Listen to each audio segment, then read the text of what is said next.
السلام عليكم. النهارده هنتكلم عن البيان المهم اللي أصدره فخامة الرئيس عبد الفتاح السيسي بخصوص ما جرى في بعض الدوائر خلال الانتخابات البرلمانية الأخيرة. بيان واضح وصريح وبيحط النقاط فوق الحروف في لحظة محتاجة شفافية كاملة.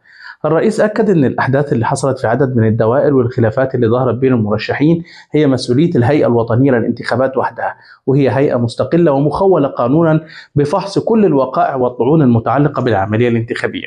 الرئيس طلب من الهيئة الوطنية التدقيق الكامل في كل ما ورد إليها واتخاذ القرارات التي ترضي الله وتعبر عن إرادة الناخبين الحقيقية، والحقيقة أن ده أعلى مستوى من الرسائل المباشرة لدعم النزاهة والشفافية. وفي نقطة مهمة جدا شدد عليها الرئيس عبد الفتاح السيسي، وهو أن كل مندوب لازم يتأكد أنه حصل على صورة رسمية من كشف فرز الأصوات في لجنته، وده ضمان أساسي لشفافية النتائج ومنع أي جدل أو شك في سلامة الإجراءات. الرئيس كمان ما استبعدش أي خيار قانوني ومنح الهيئة كامل الصلاحية سواء بإعادة الانتخابات في دائرة أو أكثر، أو حتى إلغاء المرحلة بالكامل إذا تعذر الوصول إلى إرادة الناخبين بوضوح.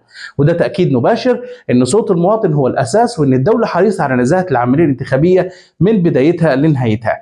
وبين الرئيس ضرورة إعلان الإجراءات المتخذة ضد المخالفات الدعائية اللي رصدتها الهيئة خلال الفترة الماضية عشان تكون في رقابة حقيقية وضمان عدم تكرار أي تجاوز في الجولات اللي جاية. باختصار، الرئيس السيسي في بيان وجه رسالة قوية: لا تهاون في الإرادة الشعبية، ولا تهاون في الشفافية، ولا تهاون في حق المواطن إن صوته لازم يحترم. تحيا مصر، تحيا مصر، تحيا مصر. شكرا لكم.